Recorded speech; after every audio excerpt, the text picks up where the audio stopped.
Hi, I'm Paul Foster, head chef here at Mallory Court. Today I'm going to do a dish for you which is inspired by bonfire. So I'm going to do a hanger steak cooked on a barbecue, and then to really tie in the bonfire theme, I'm going to use the coal from the barbecue, infuse it in some oil and then make like a bonfire mayonnaise.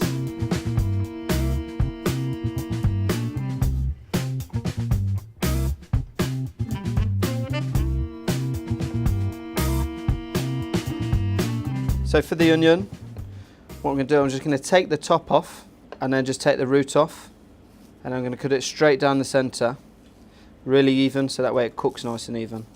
So then the king oyster mushroom. It's a really good mushroom, it's got lovely texture, it really contrasts well with the steak. And then on the flat side, just going to make a lattice pattern, which is going to help it cook and suck up all that nice butter and thyme garlic flavour. So the garlic for the king oyster mushroom, just going to crush it to open it all up. You don't need to peel it, you don't need to worry about any of that, because it's in there just for aromat and just for flavour. So we're going to take it out once it's been roasted. Some thyme as well, just leave the thyme whole with the stalks, it's much easier to take out the pan then.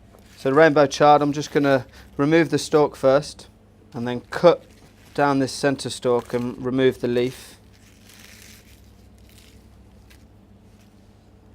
So then the leaf we just need to tear, and very simply just shred it very fine against the grain.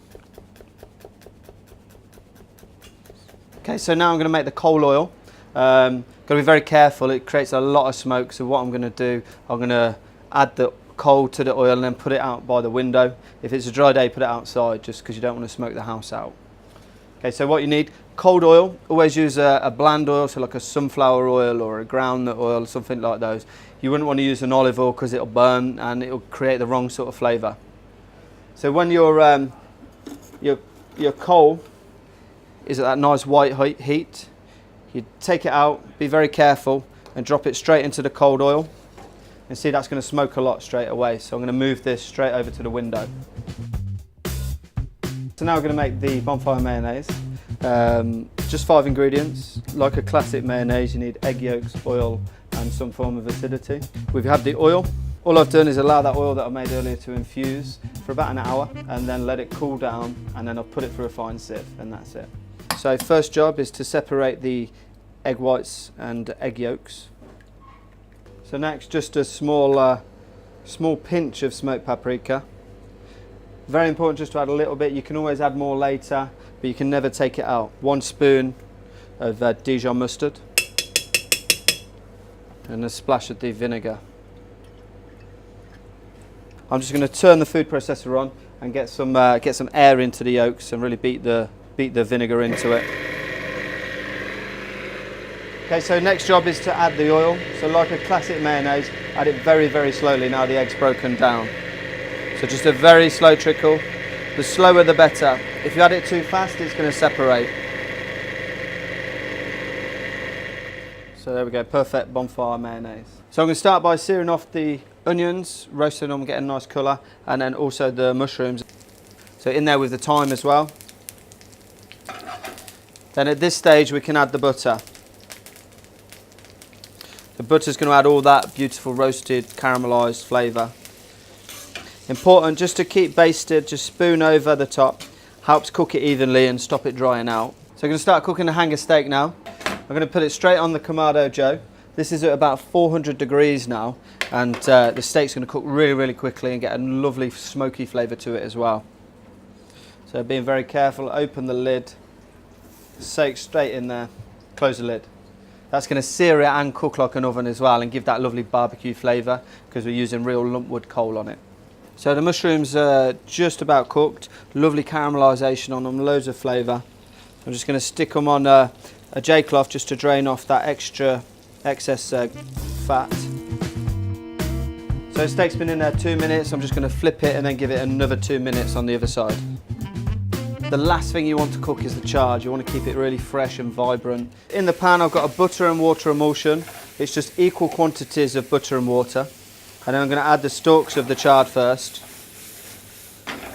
We want to keep it nice and crunchy, so it's only going to take about 30 seconds. And then I can add the leaves. The leaves obviously take no time to cook at all. So see now the steak's got a beautiful caramelisation, it's ready to come out, and that's had literally 4 minutes to cook, and it needs 4 to 5 minutes to rest. So while the steak's resting, I'm going to start assembling the onions and mushrooms on the dish as well. The roasted king oysters, caramelised onions, I'm just going to break them down into their little natural petals. So now I'm going to add the bonfire mayonnaise. Steak's had about 4 or 5 minutes resting, it's going to be perfect to carve. You can feel the difference, it's just a little less tighter. So when people or chefs say go against the grain, if the grain of the mussel is running this way, then you cut against it that way. So nice and thin, really sharp knife, straight down. So you can tell the quality of this meat by how nice and red it is. It's beautiful Scotch beef from Aubrey Allen. So here it is, the finished dish. The bonfire inspired steak, so barbecued steak with a bonfire mayonnaise, caramelised Roscoff onion, and also some king oyster mushroom with some rainbow chard as well. So let's see if it tastes as good as it should do.